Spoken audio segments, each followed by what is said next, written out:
I've always been the kind of person who enjoyed living in silence. The calm of a house tucked away at the end of the street gave me peace. There were no noisy neighbors, no cars passing through the night, just solitude, which embraced me every night, making me more and more comfortable in my solitary routine. It was on one of those nights, with the rain tapping against the windows and the wind whistling through the cracks, that I noticed something strange. I was sitting in my living room, staring outside, as I always do when darkness covers the world. Then, out of nowhere, a movement in the window made me freeze. There he was, the man. He was standing across the street, just watching. His eyes were fixed on my window, and although I couldn't make out his face clearly due to the distance and the darkness, there was something about the way he stood still that made me uneasy. I stared at him for a moment, trying to figure out what was going on, until a shiver ran down my spine. At first, I thought it was a mistake, just a coincidence, maybe a neighbor or someone who got lost on their way. But when I looked again, he was still there. His eyes, now visible under the faint streetlight, were fixed on me. They didn't move. They didn't blink. They just stared at me. I tried to shake off the thought. What could it be? A passerby? A curious stranger? I took a deep breath, trying to rationalize the situation. Maybe it was just the effect of the darkness and my tired mind. But then he moved, slowly, in a way that seemed more like choreography than a simple human movement. He approached the window, not in a hurry, but with a disturbing calm, as if he knew I was watching him. The feeling of being watched intensified, and suddenly, fear took over. My heart raced, my hands sweated, and the room around me seemed to close in.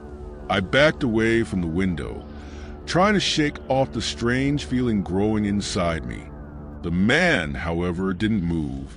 He was still there, as if waiting for something, waiting for me. That night, I went to bed with the feeling that there was something more, something beyond the mere presence of a stranger. Something that sent a chill down my skin, as if the air itself was charged with an inexplicable tension. But what tormented me the most wasn't the thought of an intruder outside, but the certainty that he was watching me, not just with his eyes, but with his mind, as if he knew every single one of my deepest thoughts. And when I closed my eyes, trying to rest, one single question echoed in my mind. Who was that man? The following morning arrived with no relief. The man was there again at the same time, in the same place. But this time, he wasn't just standing still. Now he was closer, not close enough to approach the window, but close enough for me to clearly see his skeletal figure. The contours of his face were sharper, but not enough to make out his features.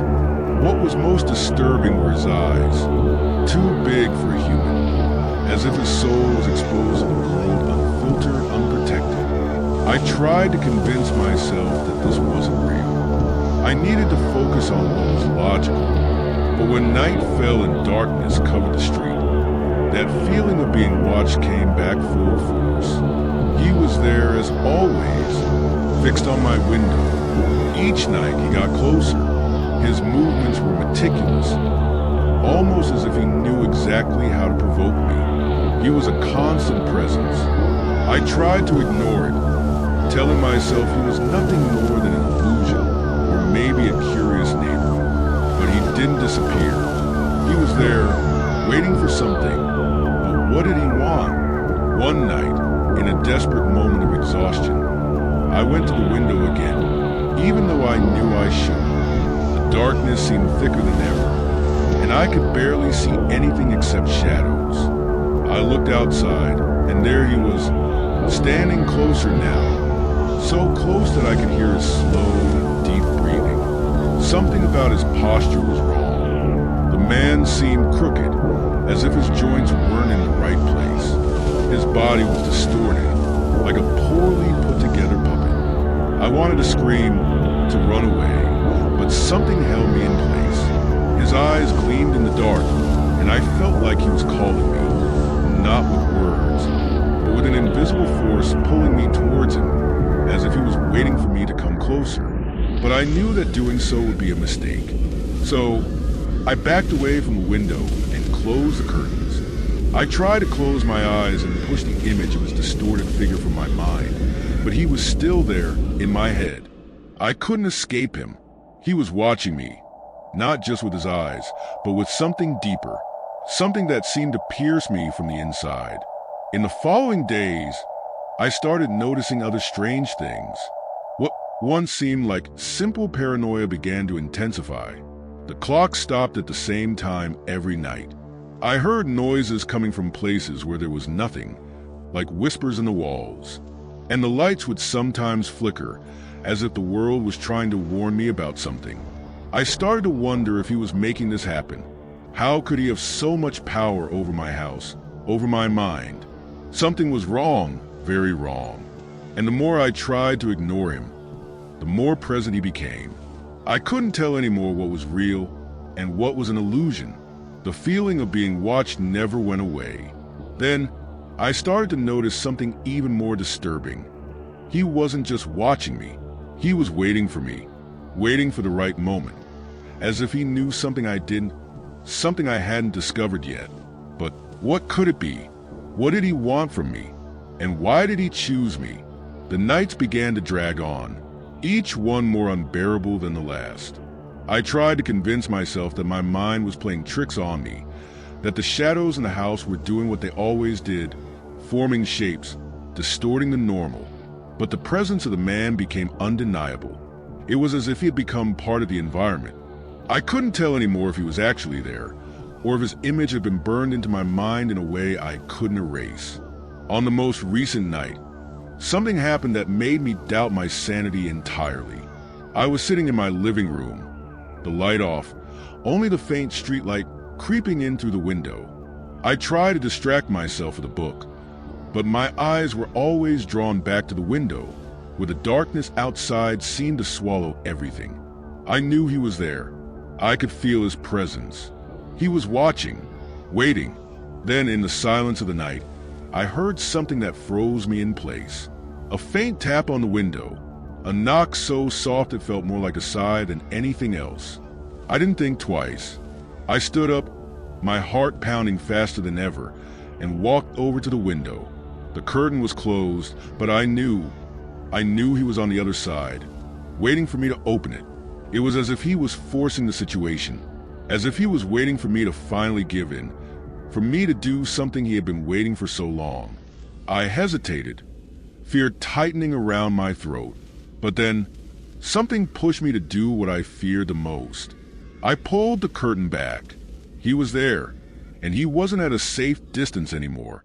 He was much closer, only a few meters away from me, standing on the sidewalk, staring directly at my window. His eyes were now bigger than before, almost too large for his face.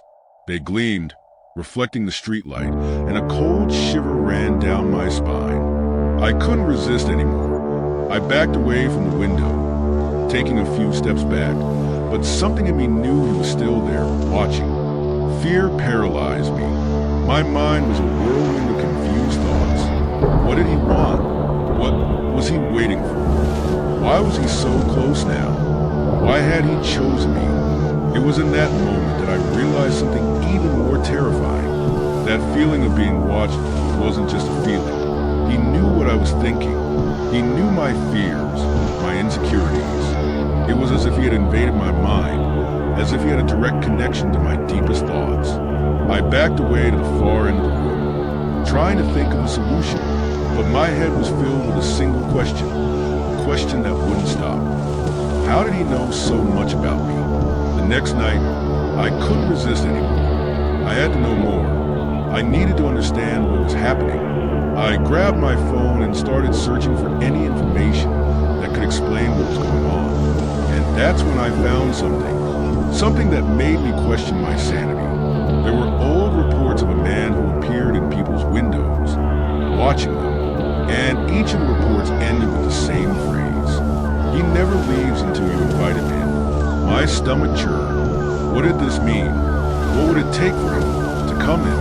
But before I could process more, something tapped on my window again. But this time, it wasn't a soft tap. It was a scratching.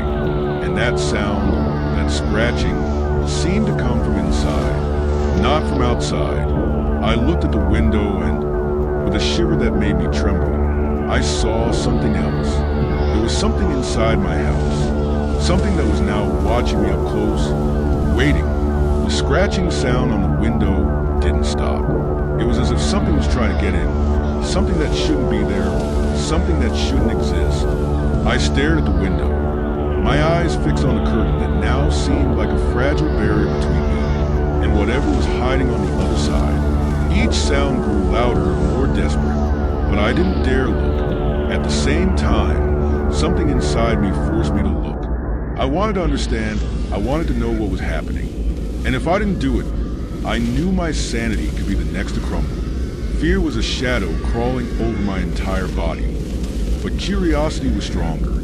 I stood up, and with trembling hands, I pulled back the curtain again.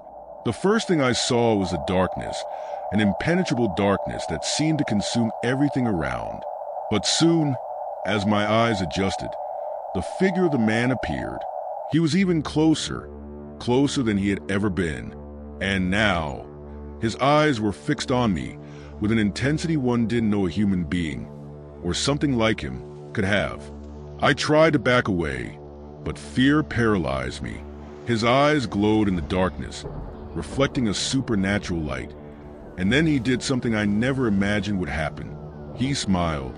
It wasn't a common smile. It wasn't an expression of pleasure or amusement. It was something deeper, more distorted, as if he were aware that I was aware of his presence, as if he knew that deep down, I already knew what he was waiting for. My mind was in turmoil, trying to find a logical explanation for what I was seeing.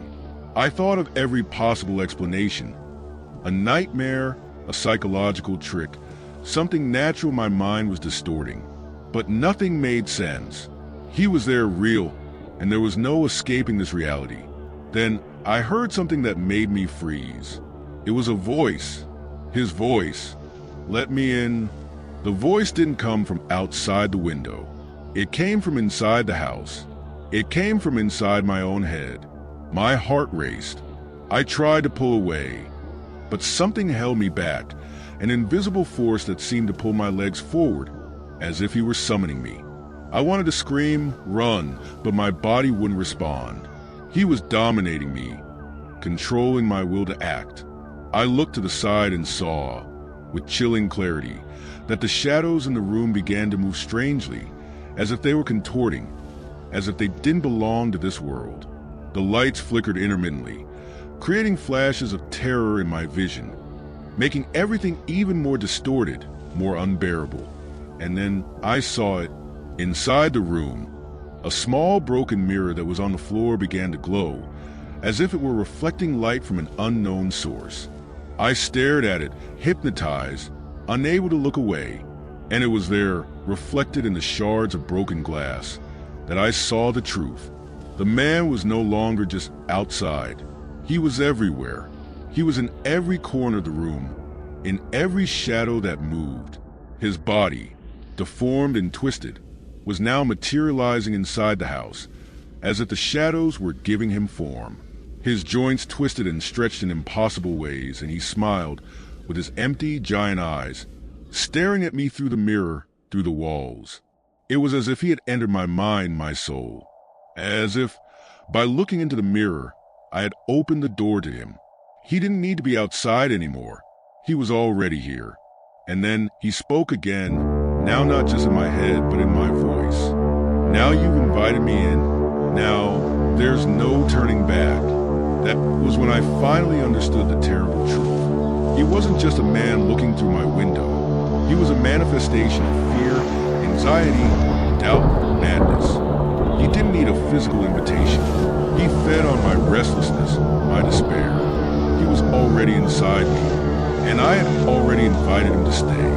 The minutes after that moment seemed to stretch into an endless void. The feeling of being lost in my own mind was oppressive. The man, now an almost tangible presence inside my house, was no longer just observing me. He was blending into reality. It was as if the house itself was giving way. The boundaries between what was real and what wasn't fading. The absolute silence turned into a murmur. A voice whispered in the back of my mind, insistent and constant, like a distant echo that only I could hear. I wanted to scream, but my throat was tight. The air around me felt thick, impossible to breathe. I knew he was there, in every corner, in every shadow dancing on the walls. He had found me, and now he was inside me. I stepped away from the window, unable to look directly at him again. The room seemed to be closing in, the walls drawing nearer, and the shadows, those cursed shadows, were stretching toward me like long, cold fingers. Every sound, every movement seemed amplified in a grotesque way. The scratching on the window, now it was the sound of my own thoughts, a frantic echo in my mind. But that wasn't all. I could hear the doors of the house creaking, the floorboards shifting, the wind blowing in a way that made no sense, as if the environment itself was breathing with me, sharing the same anguish. But the most terrifying of all was not what was happening around me, but what I felt inside. He was touching me, not physically, but in some more insidious way. His words were not just audible. They were infiltrating my thoughts, dominating my feelings. You know there's no way out, don't you? The voice inside my head, now clearer, more direct. There's no escape for you. I was in shock, fighting against the panic that threatened to swallow me whole. I wanted to understand. I wanted to hold on to something rational. I looked at the broken mirror again, the shards of glass reflecting fragments of what was left of my sanity. And that's when I saw it, once again, his true form. He was no longer a man. He was an entity that fed on fear. His contours were undefined. He blended with the darkness, a nightmare that lurked in the cracks of reality. There was no turning back now. The sensation of being consumed by his presence grew stronger, an invisible pressure that pressed against my chest. He didn't need to touch me physically. He had already invaded every thought, every memory. Like a parasite, he was inside me, feeding on my anguish. It was then that I noticed something else. The windows weren't closed anymore.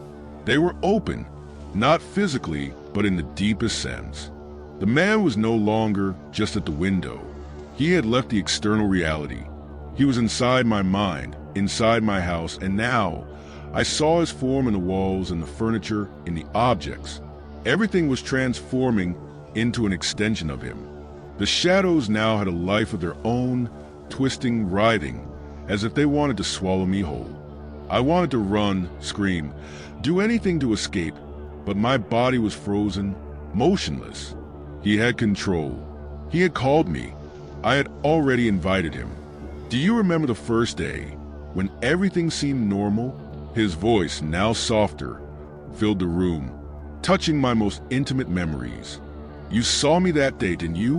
When you looked out the window, you already knew. You invited me before you realized. And now, you can't go back. And it was at that moment that I understood. I wasn't being pursued by a person. I was being consumed by a distorted reflection of myself. The man, the figure, the thing that had been watching from the window, wasn't an external entity. He was the fear I had nurtured within me. He was the despair I kept hidden in my heart. I had created him. I had invited him into this nightmare. Whatever he wasn't a physical threat. He was much worse. He was a reflection of what I feared most, of that which I tried to avoid. He was the manifestation of my guilt, my failures, the things I never wanted to face. And now, he was inside me, consuming me. I couldn't escape. The only way to escape would be to accept him. But by doing that, I would lose everything.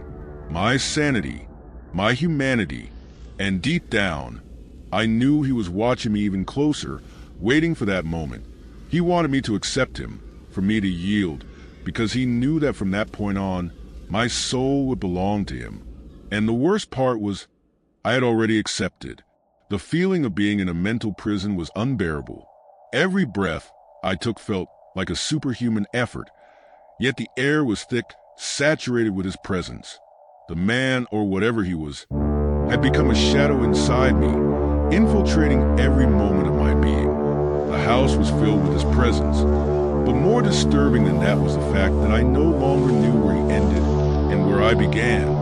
With each step, the environment seemed to distort further, as if the walls and furniture were becoming part of a surreal nightmare. I tried looking at the mirror again, hoping to find some trace of reality. What I saw was no longer my image. The reflection in the broken glass was not mine. It was him. Man, he was there, smiling at me, with those empty eyes, as if it were the reflection of a monster rising from the depths of my soul. You knew what this would mean, didn't you? The voice echoed from somewhere in a soft, enigmatic tone. You knew that seeing me would be the same as inviting me in. You can't run anymore. You'll never be able to hide. You brought me in. The pressure on my chest intensified. He was in the mirror, but he was also in my mind. I could no longer distinguish where he ended and where I began. It was as if everything I was fading away, consumed by him. I was seeing the remnants of my own mind, of my own thoughts, distorted and corrupted. He had become part of my world, part of my reality. Fear, once a vague sensation, was now tangible, an overwhelming weight. My body was rigid, as if it were disintegrating. But it wasn't just my body, it was my very perception of reality. I felt the boundaries of what I knew crumbling. Every piece of me was fragmenting, distorting, and it was as if the man was swallowing everything that remained of my identity. He was the darkness that overtook every thought, every desire, every piece of who I had been. You thought you could control me, that you could stop the clock, stop time. His voice whispered in my mind, and I could feel his eyes piercing into me, going deeper. But what you didn't realize, dear, is that I am the reflection of what you're afraid of becoming. I am the result of every choice you made, of every mistake you tried to bury. You created me. I tried to flee to some place, but the environment was distorting more and more. The walls of the house seemed to pulse, as if they were alive, and the shadows moved with a sickly agility, changing shape and assuming the appearance of distorted figures. I felt as if the house had become a reflection of my own fear, a representation of what I was becoming. And then in that moment, the final realization formed. I saw the truth. The man wasn't watching me through the window. He wasn't just in my mind. He was the window. He was the portal. The window wasn't just a means of observation. It was the passage to something much deeper, something I had already crossed without realizing it. I had crossed the boundary from the real world to the world of what I feared. His reflection, the distortion of my own soul, was the key to everything. The shadows, now more aggressive, took on human form. They approached in absolute silence, and in a quick, merciless movement, they enveloped me. I could no longer fight. There was nothing to be done. Fear had consumed me completely. But in the final moment, when everything seemed lost, something awakened inside me. A last resistance, a final inner scream. I realized I wasn't completely lost. If he was the manifestation of my fear, my guilt, then I still had something inside me that could fight against him. It wasn't an external force I needed to defeat. It was my own acceptance of who I was, of my own mistakes, that would give me the chance to break free. I closed my eyes, focused on my breathing, and slowly began to confront my own flaws, my own darkness. It was an internal struggle, painful and almost unbearable, but I knew I had to face it. He was no longer the man in the window. He was everything I feared in myself. In the last breath of clarity, I knew, to defeat him, I would have to become what he represented. And so, with the last shred of sanity, I accepted. He couldn't control me anymore because I was both the victim and the creator. He was just a reflection, and reflections can be shattered. And that's what I did. I shattered the mirror, when the glass shattered. A dry snap echoed through the house, reverberating in my ears in an almost deafening way. The pain in my fists after hitting the mirror was intense, but there was something deeper that began to release inside me, a sense of emptiness that engulfed me completely. I was in shock, not only from the destruction of the mirror, but from the feeling that something else had happened there. Something irremediably altered. Looking at the glass shards scattered on the floor, I realized that the fragments reflected not only my image, but also the shadows.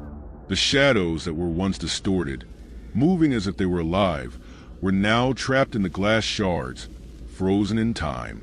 It was as if the mirror had captured part of what I had released, and now, with its destruction, these entities were trying to break free, trying to rearrange themselves into something new.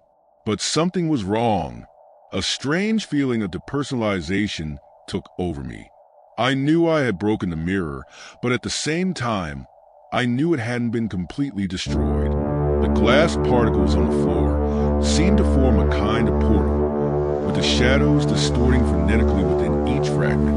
The air was heavy, laden with a tension that seemed ready to explode. The man, or the thing I had seen reflected in him, hadn't disappeared, not in the way I expected. He was still there, inside me, inside the glass pieces, as if waiting, observing, waiting to reconfigure. What I feared deep down was that he had never really left. I had shattered the mirror, but the mirror was just a representation of what was inside me, and that part of me couldn't be undone so easily. Reality seemed to unravel once again. I didn't know if I was dreaming or in a deep state of hallucination. Every movement I made, every step, seemed at odds with the environment. The walls continued to pulse. The corners of the house stretched impossibly, as if there were endless corridors and doors beyond what my eyes could comprehend. Suddenly, I realized that the shadows and the glass fragments were no longer still. They were twisting, forming into a familiar figure. The man, with his empty eyes, pale skin, and twisted smile, was slowly rising from the glass shards, as if the mirror was giving his presence a new physical form. He was emerging from the fragments, rising from within the house, no longer an invisible presence, but with a solid form, as if the mirror were a portal to something beyond what I could understand. The fear, which once felt like an overwhelming weight, was now physically paralyzing me. I couldn't move, I couldn't scream. I was trapped between the walls of my own mind, and the man was approaching, his footsteps echoing through the house in a slow, deliberate manner. He knew that I knew. He knew that I had tried to escape him, and now, he was coming closer to show me what it truly meant to be the reflection of fear. "You tried to destroy me," he said, his voice soft and bitter. "But you can't destroy what's already a part of you. You brought me in, and now you can't escape." The pain in my chest intensified, a physical pain that seemed to spread throughout my body, as if my veins were twisting into a spiral of despair. He was right. He had become a part of me. The fear I felt, the guilt, the regret, all of it fed his existence. He was a reflection of my own failures and mistakes. He was me, and I was him. I began to understand that there was no longer a clear line between reality and what I feared. The house I once knew was transforming into a nightmare, and the man, the reflection of my worst choices, was becoming the only reality. There were no more doors, no more exits. There was no more mirror to break. I had lost myself, and when the man came closer, I knew he wasn't coming to kill me. He had already done that in a much more insidious way. He came to show me that I was already dead, that my escape had been futile. I was just an echo, a reflection of something I had created and could no longer destroy. And so, in utter silence, he approached, touched me, and disappeared with the last breath of my existence, leaving me only with a memory that I had never been in control. The mirror had only been the beginning. The real prison was inside me. The silence took over the house. There was no sound anymore, except for my labored breathing and the distant echo of footsteps that now seemed to be part of the very environment. I stood still in the middle of the destroyed room, surrounded by glass fragments that still gleamed like small eyes staring at me. But it wasn't just the glass that was shining. Something else was there. Something else was inside me. I didn't know how much time had passed since the man, or the entity I had created, had disappeared. Time now seemed like a thin, crooked, distorted line, as if my mind was trying to adjust to the new reality, or to the lack of it. I looked around, trying to find any trace of what used to be my house. But the environment seemed to have transformed. The walls were taller, the ceiling stretching to a place I couldn't see. The space, once limited, now felt infinite. I was trapped in a maze with no end, a prison without doors. There was no more escape, just the echo of what had once been. Suddenly, I heard a sound. It wasn't the sound of my breathing, nor the sound of my own steps. It was something distant, muffled, but clearly perceptible. A knock, a slow, methodical knock, as if something was trying to break through from the inside. I looked around, trying to identify the source of the sound. But all I saw were shadows, shadows that seemed to stretch even further in every direction. The knocking grew louder, closer. I could feel each strike, like a weight on my skin, as if an invisible force was pushing me to face what I had done. Was it the man? No. It was worse. Something was coming from within me. Something was knocking to get out, to take shape. Panic overtook me. I didn't want to face what was approaching, but there was no choice anymore. Deep down, I knew I was already too far beyond the point of no return. Whatever was coming, it wasn't a reflection. It wasn't a distorted image in the glass. It was real. Or maybe it was even more insidious than reality. The knocking continued, faster, stronger. It was as if an invisible door was slowly opening, but in a way that made no sense at all. I crouched down, holding my head, trying to distance myself from it. But something inside me, something deep, told me that I no longer had control. Whatever was coming already was a part of me. I had fed it. I had opened the door. The sensation of being watched returned. But it wasn't just a man. It was something worse. Something that couldn't be seen. Something that couldn't be named. Something that knew me better than I knew myself. Something that had fed on my insecurities, my fears, everything I had tried to hide from myself. I had created this monster, this distorted reflection, and now it was inside me. The knocking turned into something more. It was like a growing pressure, an invisible hammer pounding against the walls of my mind. I was being crushed from the inside out, as if everything I had known was breaking apart, disintegrating around me. I tried to scream, but my voice wouldn't come out. I tried to run, but my legs were paralyzed. Suddenly, everything went dark.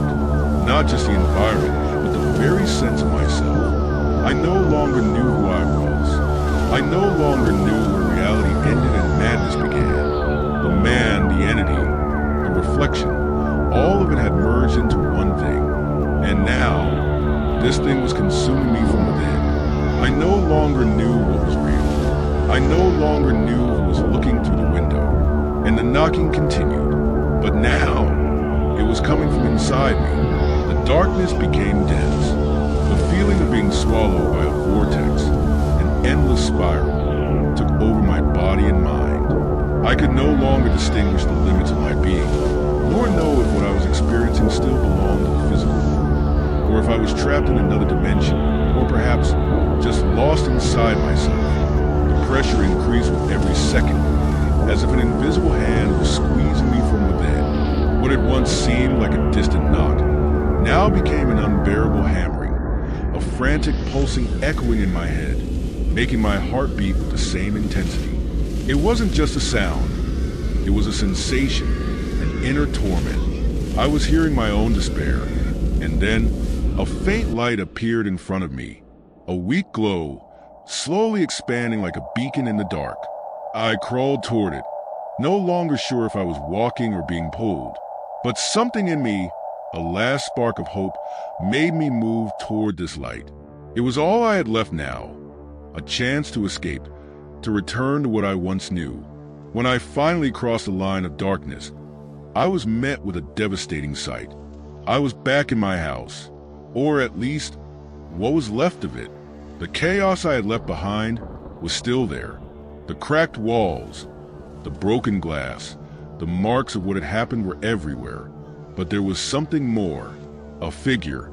It was the man, or what was left of him. He was standing in front of the broken window, staring outside as if waiting for something. His eyes were empty, lifeless, but at the same time, there was an immense presence, an indescribable force emanating from his being. He was no longer just a reflection or an entity. He was me. He was everything I had become, all my weaknesses, my fears, my insecurities, now in physical form. I wanted to scream, run, escape, but there was nowhere to go. He was there, inside me, all around me, and I knew somehow that I would never escape again. The man had consumed me, had turned me into something that no longer had a name. When he slowly turned his head and his eyes fixed on mine, I felt an intense cold take over my body. There was no anger, no despair, only emptiness. He no longer needed me. He had become complete. I was just the empty shell he had left behind. And then he smiled. But it wasn't a smile of triumph. It was a smile of farewell. The glass of the window shattered completely. I saw the darkness taking over everything, and in that moment, I realized there was no more world. There was no more window to look through. There was no escape. I was lost in a dimension where there was no time, no space. The man, who had once been a reflection of me, was now the only being left. He looked at the window, then whispered in an almost inaudible tone, "Now, it's your turn." And everything went dark.